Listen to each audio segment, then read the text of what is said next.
I'm Mike Pierce, historian at the National Museum of Industrial History. I'd like to come up here today to welcome Dane Rhys as our guest speaker this afternoon. I met Dane several years ago when he first started working on Pennsylvania coal miners. He did an amazing body of work in local coal mines about an hour away from here. And I got a message maybe a year or so ago that he was going over to Wales to photograph the last anthracite mine operating in Wales. So we sometimes think, like, what does something in the United Kingdom have to do with the United States? But when you look at the history of American anthracite mining and where the workers were actually coming from, the ideas, not just in mining coal, but using a coal like in hot blast technology for blast furnaces, you realize there's a great Welsh-American connection.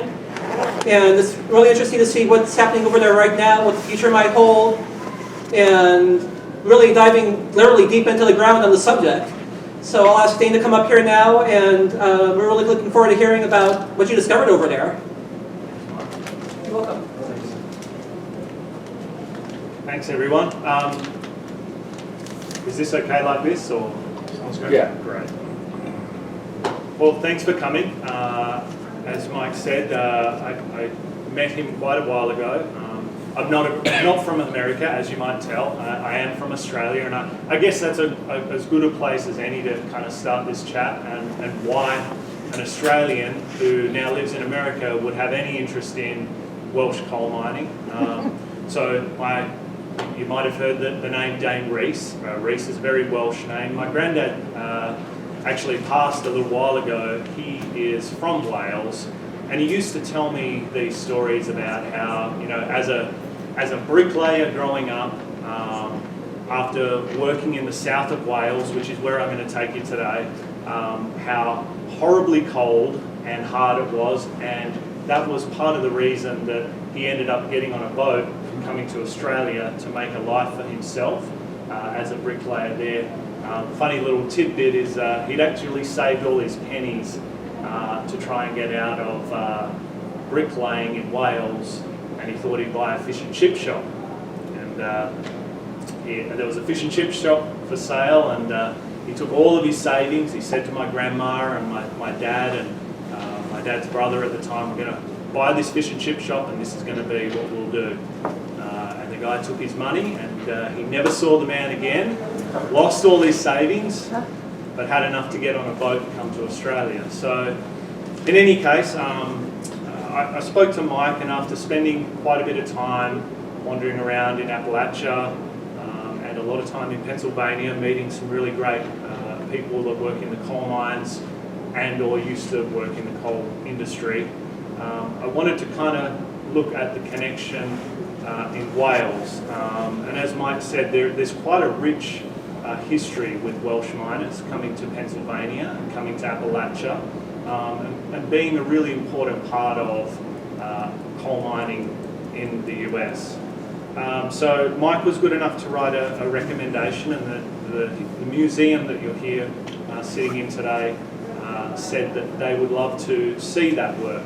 So it's because of their nice letter that I was able to go over there, and I was able to go underground into the last operating coal mine or anthracite mine in Western Europe. So there's three left in Europe, and this is the only one left in Western Europe, and the only one left in Wales. So I want to kind of shut up a little bit and take you through just the body of work that I put together, and then maybe I can kind of go back and give you a few facts about things that people are interested in. How far under did you go, and how many people worked there, and those sorts of things. But just thought I'd start. This is the town. There is a website. I'll repeat it at the end as well, but it's thelastcoalmine.com.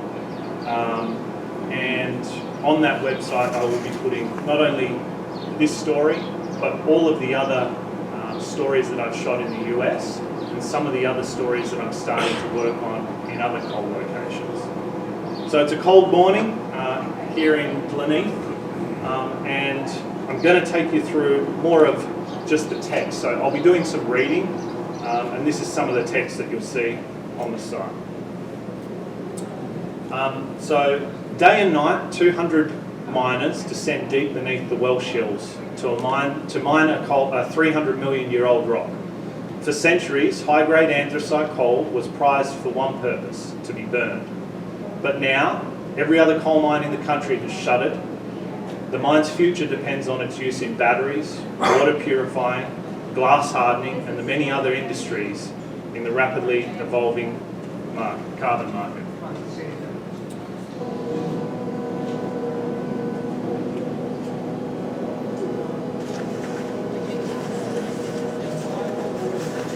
So this is first shift underground at the Aberpergwm coal mine in the south of Wales.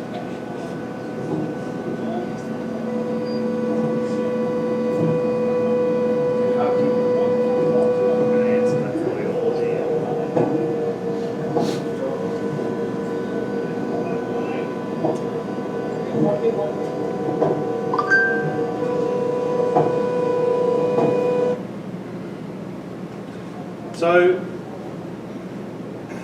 that'll all be available for you to have a little bit more of a look at. The region and its coal mining history, I guess. Here we are in just outside the town of Gleneath, again in the south of Wales.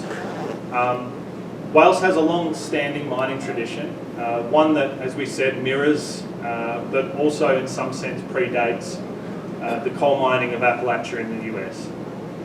The south of Wales was predominantly populated at the start of the, sparsely populated at the start of the Industrial Revolution in the late 18th century. It was home to Britain's largest continuous coalfield, and as you might be aware, coal production surged and workers flocked to the expanding mines, and by the 1900s the south of Wales accounted for a third of global coal exports. By 1921, over 250,000 workers were employed in the industry, and this is a small part of the UK, a small little area. Coal was transported via a series of tramways and to canals. There was all these canals in the south of Wales, and these were eventually replaced by railways. Mechanisation of the mines transformed the underground, and the overseas coal markets gradually declined. And by the 1930s, mine employment had halved compared to 1920, from the 250,000 workers that were there. And one by one, they all closed. By 2018, there was one mine that remained, and this is the mine that we're at. I'm going to show you at the back, talk a little bit about how I shot this as well. All of these images that you are seeing were shot on a medium format 6x7 film camera. So I carried film, I carried this camera down there, I measured light, I changed film in the dark. I didn't just take a little iPhone photo. And I spent time with a lot more of the workers than we see here today. At the back I've also got the coal mine maps that I'd love for you to have a bit of a look, and and show you where we were and how far down we were.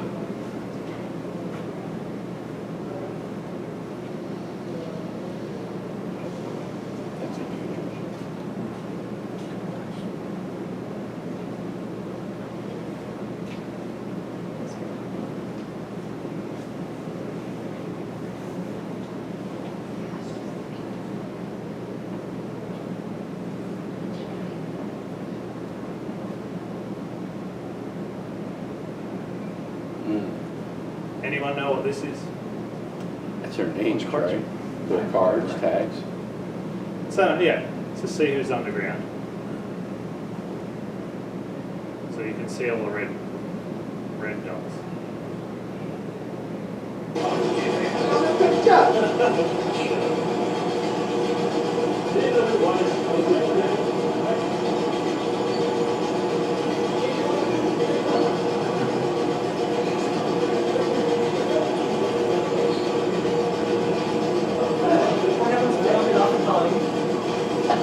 I guess they hit something pretty hard, right?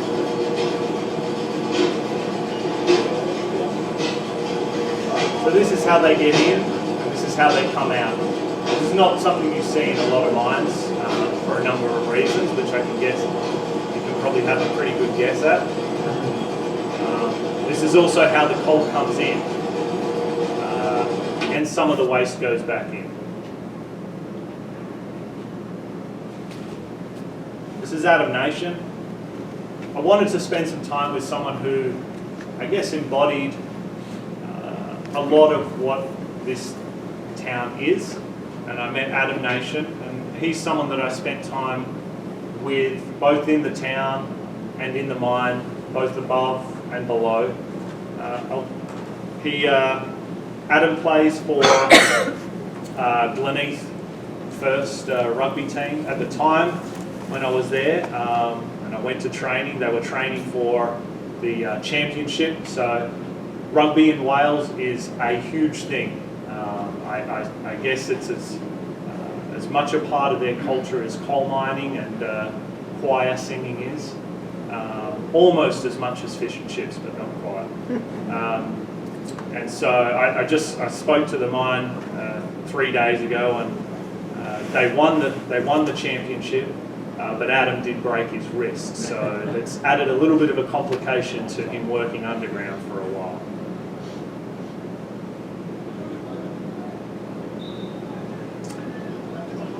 I'll just read you a little bit of text that is also on these websites. And it's a town shaped by coal. With mirrors tucked, cars take turns easing down the street. Between the brick row houses built when coal miners flocked to the valley town in South Wales. Gleneath's 4,000 residents are reminded daily of its rich coal mining history. A large bronze statue of Max Boyce stands at the traffic lights at the centre of town. The Welsh icon that sung of rugby and coal, he reminisces of the coal mine he once worked at. The Pithead Baths are a supermarket now, is one of his famous lines. By 11:30, a line forms outside of the fish and chip shop, a large mural hung on its wall overlooking the grocery store, painted with the names and opening dates of the local coal mines.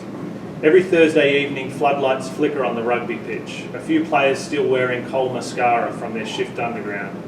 Harmonies from the men's choirs fills the rugby hall, and on Monday nights, Max Boyce walks across from his home across the rugby pitch for a beer.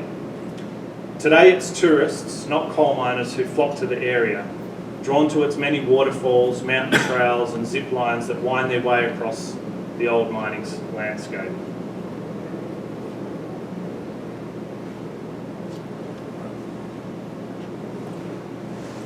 The bingo hall in the local town, the social club.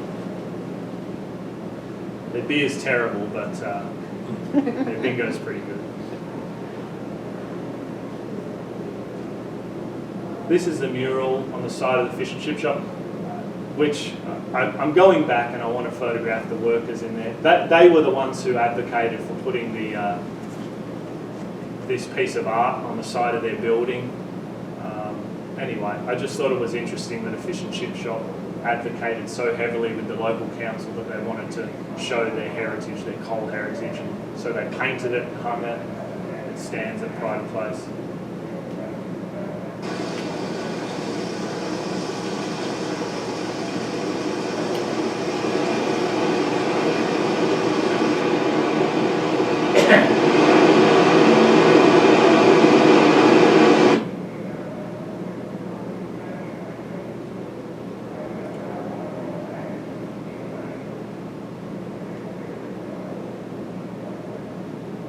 I've left a few out here, but the guys weren't too shy in the locker room, so it was good to document every part of life, you know, as they come in completely black from their day.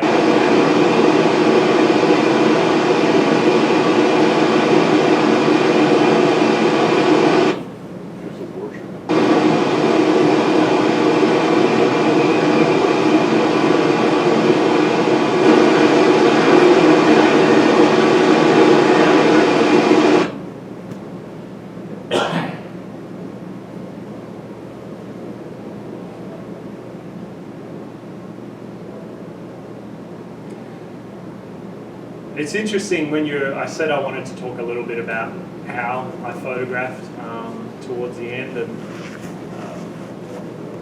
part of my enjoyment I get from making portraits with people is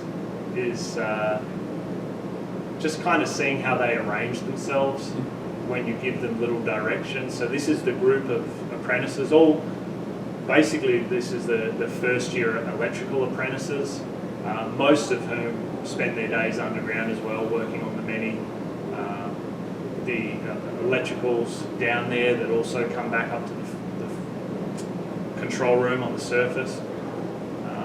And this guy just decided that he would kneel for the photo. I don't know, it's just kind of interesting what people do. This is coming out of the portal at the end of first shift. 3 shifts, 24/7, every day of the year.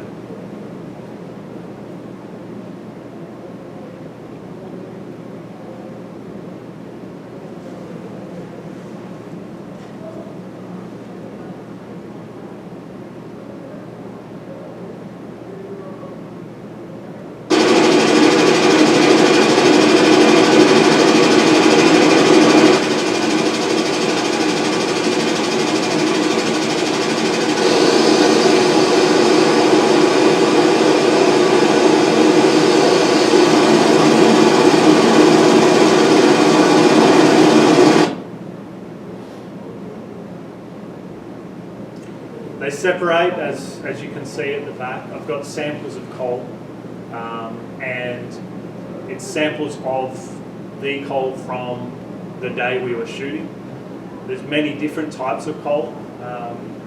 One thing that I think is interesting from a history of coal, both here in the US and over there, is that a lot of the fine coal, you'll see there's some nuts or larger pieces. That's what they would chase, is a good sized piece of coal for burning and those sorts of things. And they used to throw away all their really fine coal. It used to be worthless to them. And now that is what they chase. Part of what they do is actually crush some of their larger pieces to get a higher price for it. It's just kind of interesting how even the size of the coal that they are able to sell has changed as the market has changed. So I'll talk more about the changing market as well in a second.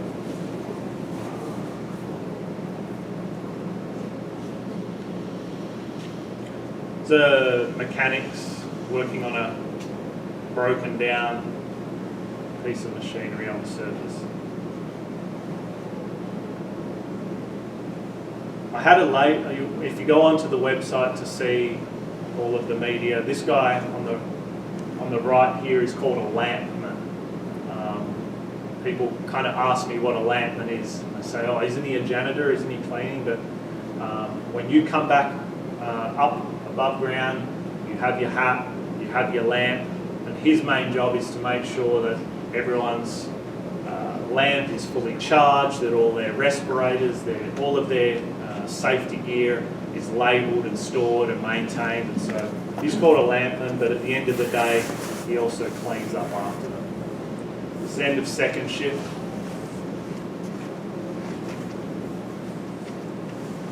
This is the lampman again.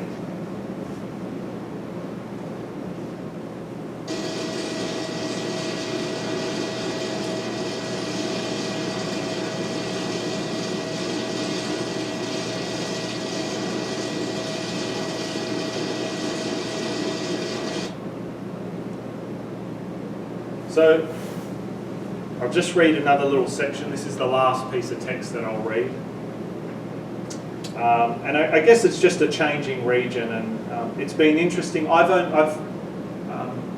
have worked, and I'll maybe end with this once we've gone through this in terms of my background, working in the mining industry. I was involved in predominantly the gold mining industry for 15 years. And now I've been photographing in the coal mining industry for the last about 5 to 6 years. And it's been interesting to see how, even in that period, it has rapidly changed. So I'll just read this text. Tourists on zip lines now soar over what was, until 2008, the site of, and and I'm not going to pronounce the Welsh, the Welsh name, Tower Colliery, the UK's oldest continually operating deep coal mine. Just 10 minutes drive up from Gleneath, from the hills, in the hills of Aberpergwm. The Tower Colliery is part of a broader reinvention of the many South Wales post-coal communities. Adventure companies in Gleneath attract visitors with activities like gorge walking, rock climbing, kayaking, canyoning. There's many guided tours of the town's 5 waterfalls, and the growing number of bed and breakfasts in the area reflects how the region's businesses focus has shifted from coal mining to tourism. As the last remaining coal mine in Wales, Aberpergwm stands at a crossroads. The town of Gleneath is adapting to outdoor activities and local culture as a supplement to its economy. This reflects the broader transformation of South Wales. The coal merchants, who you can see here, who still deliver coal to be burnt in houses for heating, are under no illusion that their time is coming to an end. And this is not my words, this is theirs. The miners, however, don't think that they will suffer the same fate, which I think is interesting. Its owners are unashamedly pursuing alternative applications for their coal in many emerging markets. They want to lend the mine's storied legacy with innovative uses for high-grade anthracite. The electric vehicle-only charging stations in front of the coal mine washrooms signal how deeply the region is changing. A change that a future Max voice might sing about.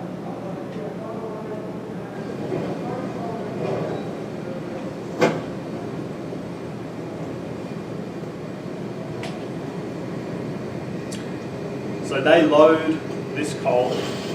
The coal that they send, 20% of their coal is sold for traditional applications, for burning, in the many houses. This is one of the local merchants who loads these Hessian sacks and delivers it around the town.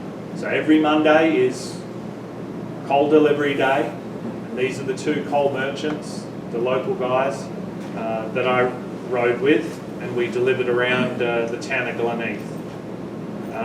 This is Steve Lambert on the right, your right as well. And he said, I've been doing this since I was 16. We'll keep going till our bodies give up, but I think the industry will probably be gone before that. The steelworks are going, there's only one coal mine here, so that's limited work for people. My granddad started this job, my dad still works with us, and we'll take it over.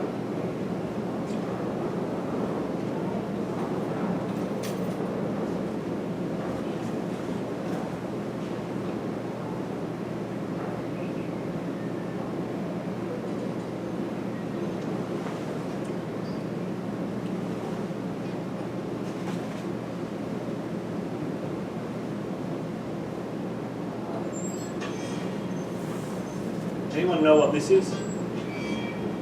You're not allowed to answer.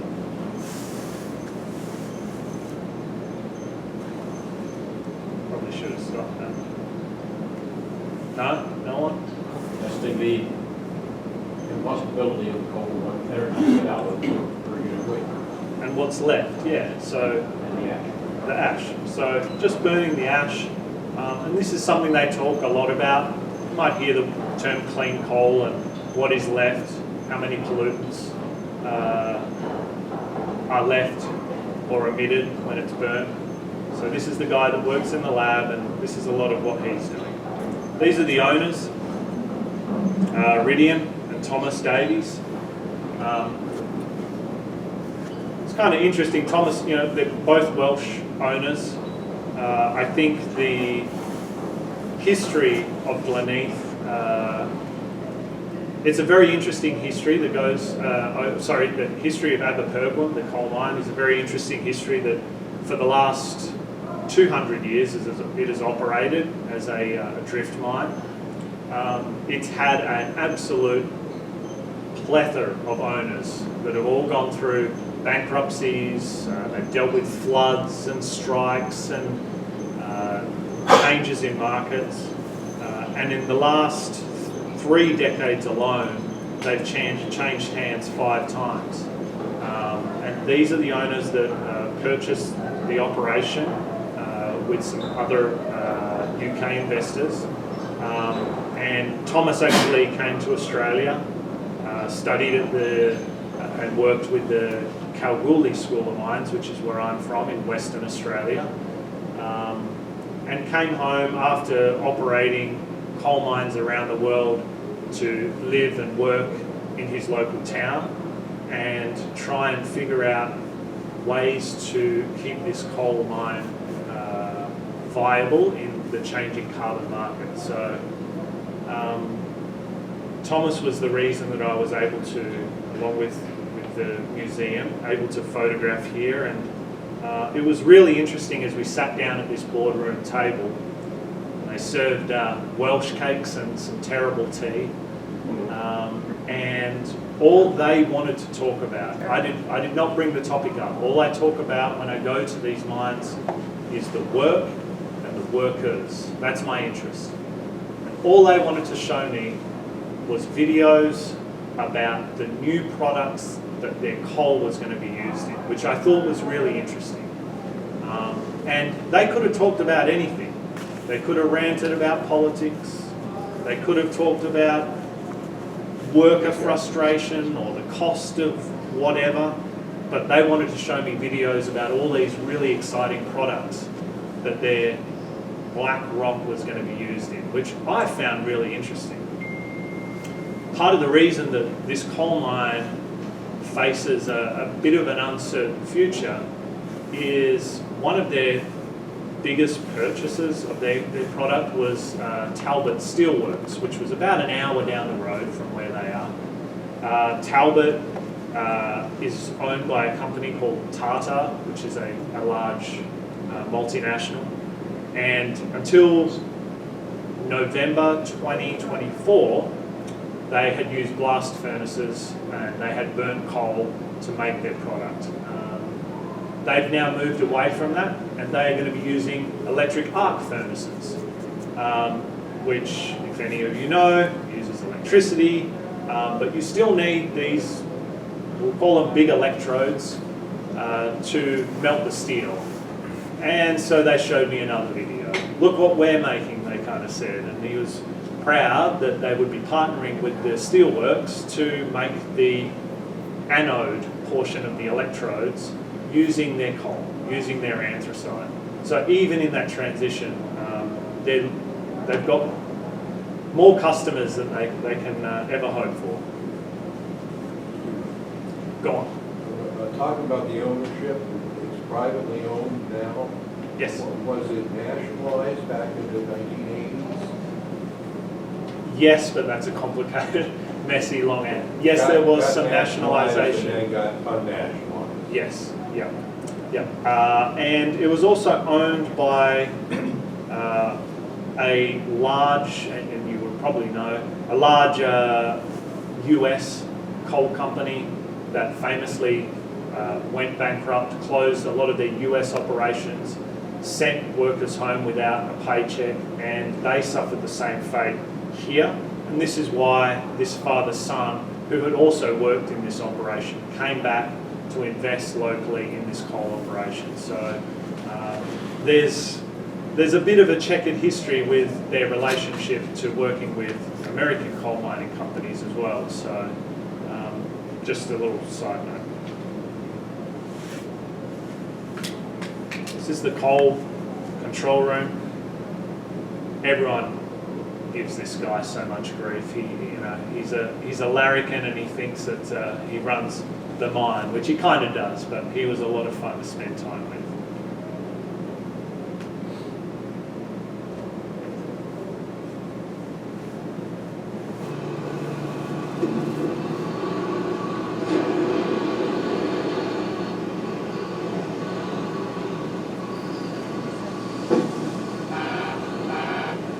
The yellow machine revolver or UK made or tax there. This is a cap.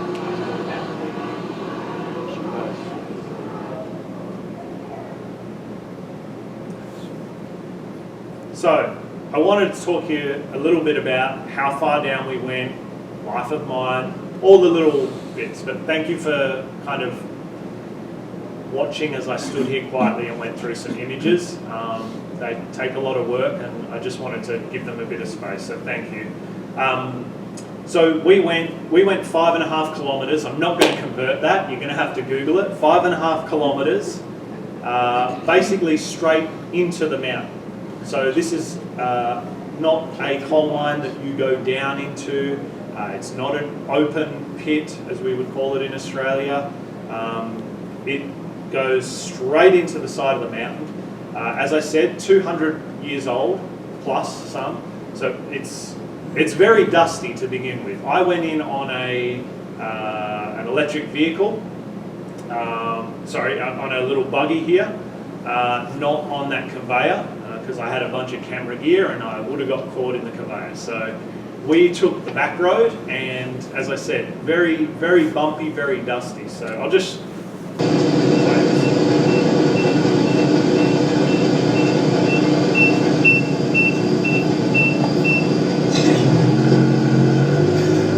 all the pressures on these doors. So when I go for this flat there, now it's going to knock your head off. Right? Close your eyes, right? Alright. Ready?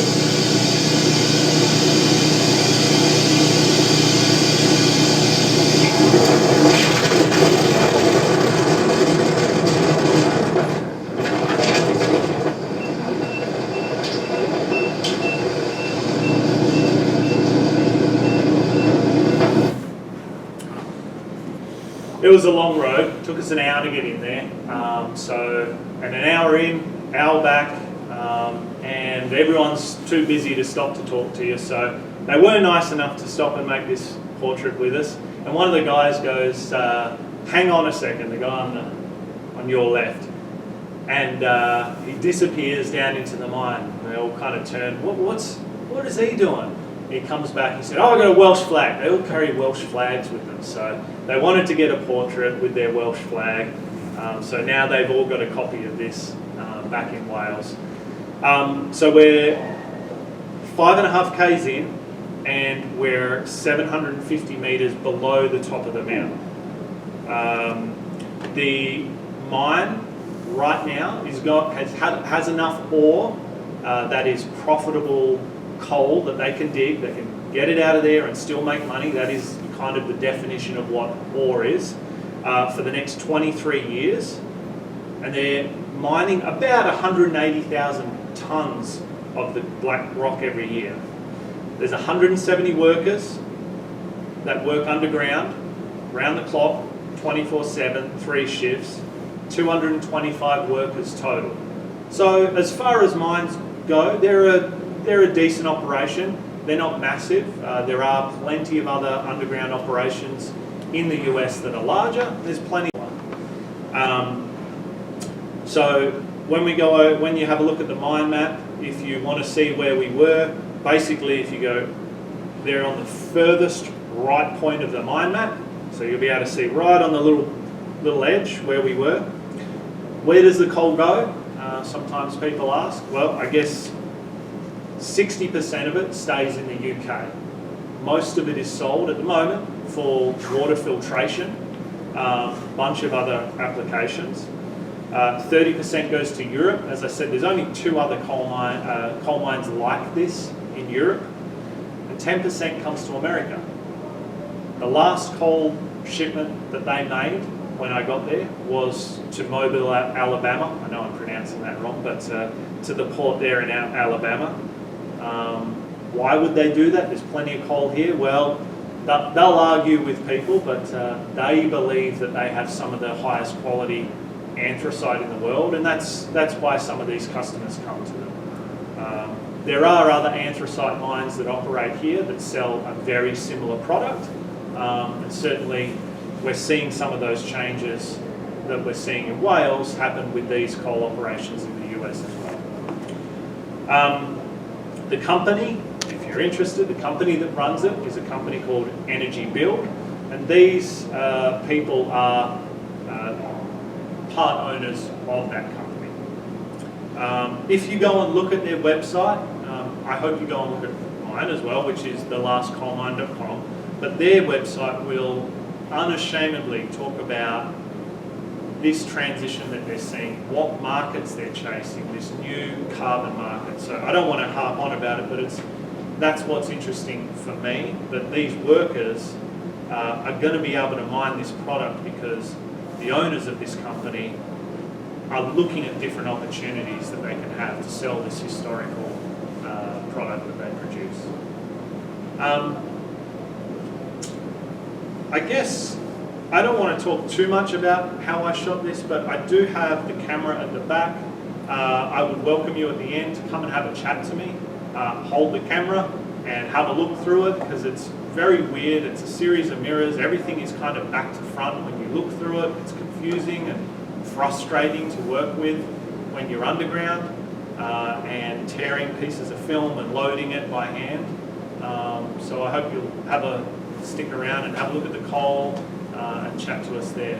I'd like to open it up. Is there any questions or any thoughts or anything that anyone wanted to chat about? And I'm just going to click through some pictures as we go. Yeah.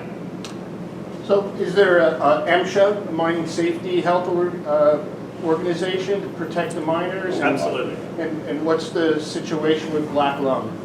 I would say that the situation with black lung is,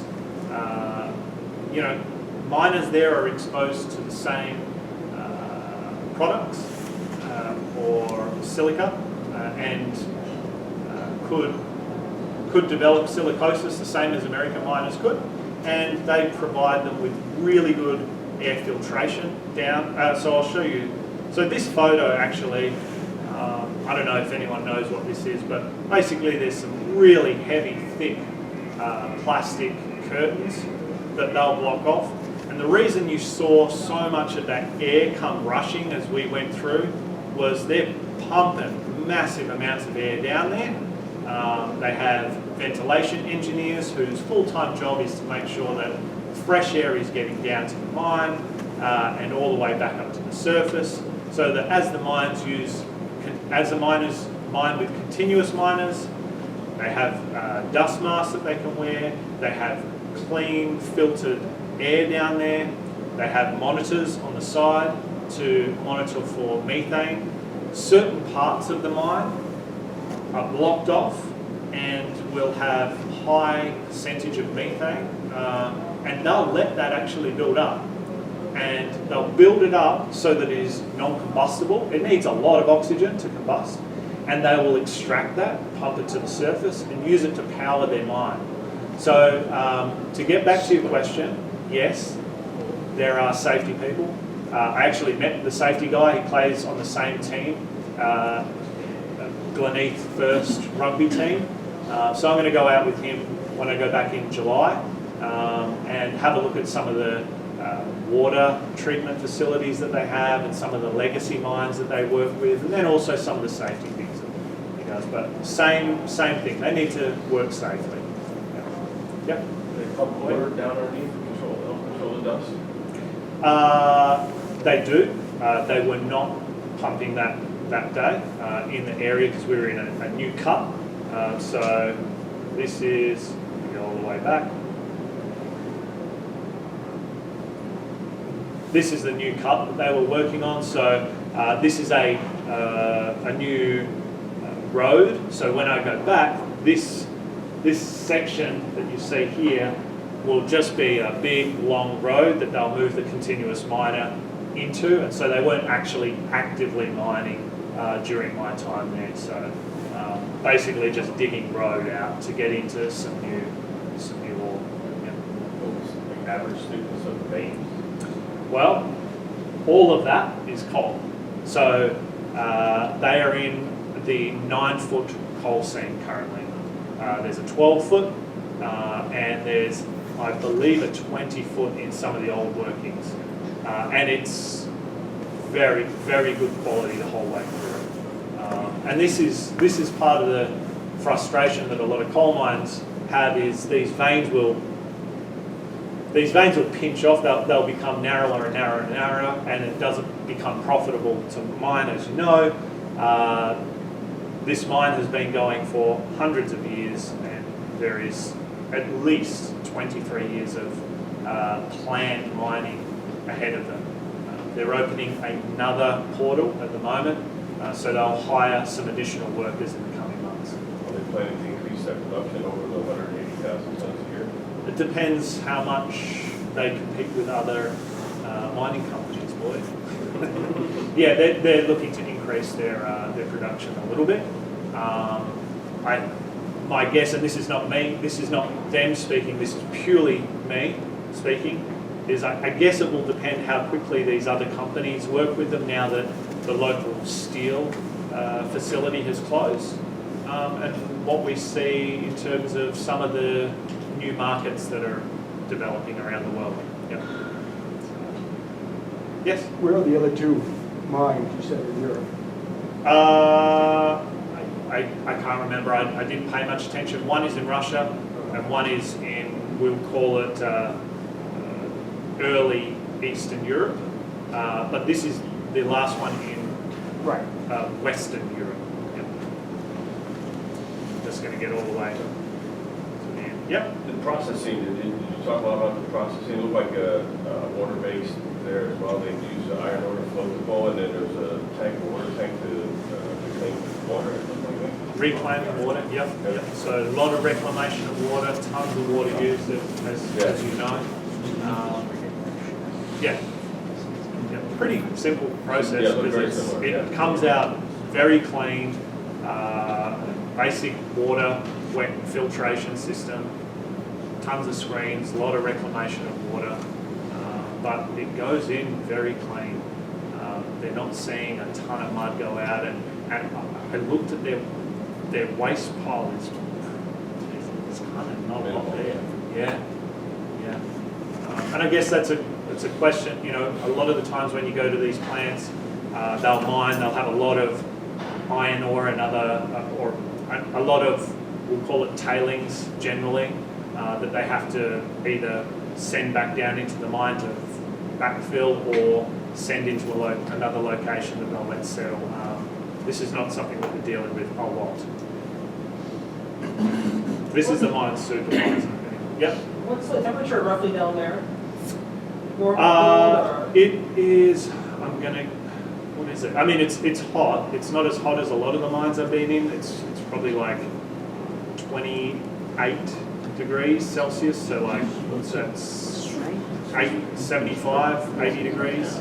So when you're working, it's warm. I mean, that's why the guys have all got and I say guys, it is all men working underground. There is not one woman working there at the moment. There are 3 women that work on the surface. So. Yeah.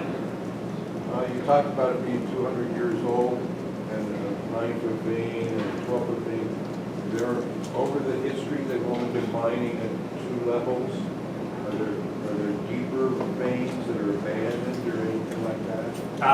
I guess the answer to that is there's many different veins and levels there. Well, there's predominantly 4 main veins that they've been working on. The 9, the 12 and the 20, and there's one other which I can't remember. I'm pretty sure it's on the mine map back there. And then over the years they have mined in very different methods and then gone back and remined some of the old workings as mechanisation or safety systems have improved. So They don't have to pump water anywhere. they do have to pump water, and part of, so the water that we were talking about is above ground. Underground, they've dealt with flooding, and some of the old workings that they were hoping to mine to get back up and running had flooded and caused substantial damage. I can't remember exactly which areas, but I think it's about 25 or 30 years ago when they came back in that they couldn't access some of this area to start remining what they had hoped to mine because of the water damage. So absolutely water is a problem. It was pretty dry, like the areas that I went to. I mean, usually I wear muck boots or Wellingtons, we call them, welly boots, gum boots, whatever, up to here, and you're covered in mud. I was wearing, and you see these guys, they're all wearing regular safety boots. It's dry down there the whole way down. which presents dust challenges. So you've got challenges either way. But very dry part of the mine where we were that day. There you go. That's a good. That's all they're wearing. Shorts. This is Adam Nation and his chunky calves. Any other questions? This is the town. I just thought it'd be funny to shoot 3 and put them together. So that's the frames that you get. Pieces of film this large, which I develop and then scan.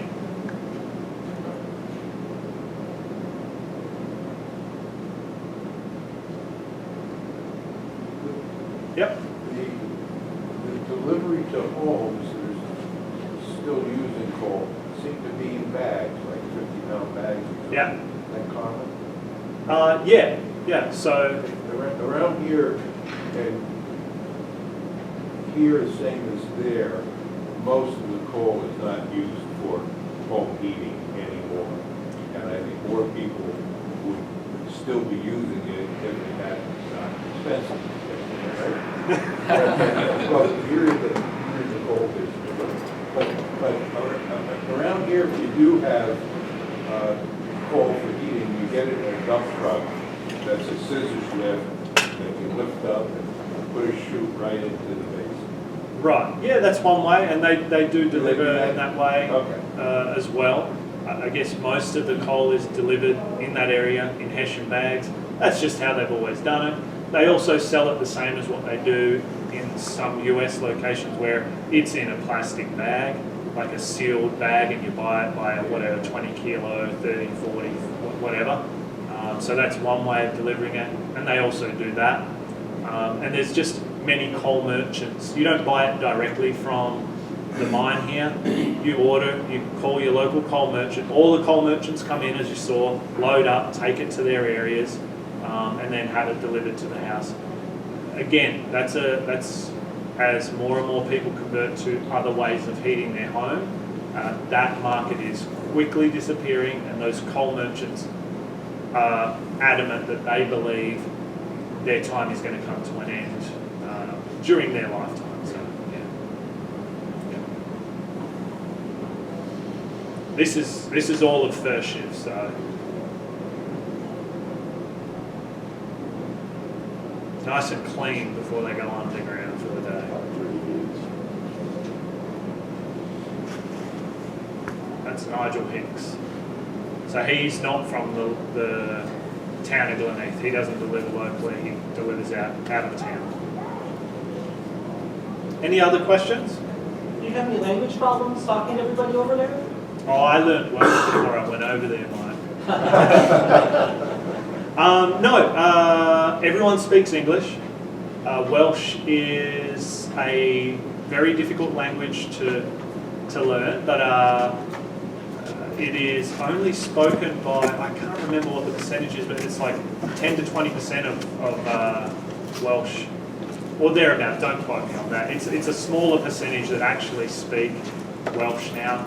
Most people speak English, and if they speak Welsh, they are able to talk in English, so just thick accents, which I like it anyway. My granddad always used to sing in the choir, and part of what I used to love listening to was him sing in Welsh, so I feel like it's very comfortable for me to understand. And actually, when we were watching Wales play South Africa after they got absolutely pommeled, we watched that rugby game. They turned it off in the rugby club, and the whole rugby club kind of gathered around and sung to me in Welsh, which was just a beautiful experience. And then they turned the New Zealand game on, and we all went home. So, yeah. Anything else? Yeah. Industrial coal, is it serviced by a railroad? Rail service there? Too far? They have the railroad. Do you know, Boyd? I actually don't know. No, it is not. It is all truck. It is all truck. It was serviced by canal to railroad, and then the railroad overtook the canals. That's a really interesting story, actually, because part of the reason that whole area prospered so quickly is they put a canal up to that area very, very, very early on, and so that area just exploded. And then there was a lot of interesting court cases about the closure of the canals as the railway came in, and then the closure of the railway. So interesting industrial history there. Yeah. So truck and trailer. Yeah. I think that's probably the last one. There you go. Thank you. I want to say thank you.